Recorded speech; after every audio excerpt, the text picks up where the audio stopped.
Hey guys, how's it going? How to create a digital gift card using PayPal. So go to the PayPal website or app and log into your account.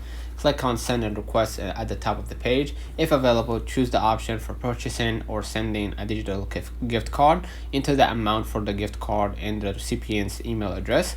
Yeah, optionally include a personal message if the option is provided. Review your details and click send or purchase.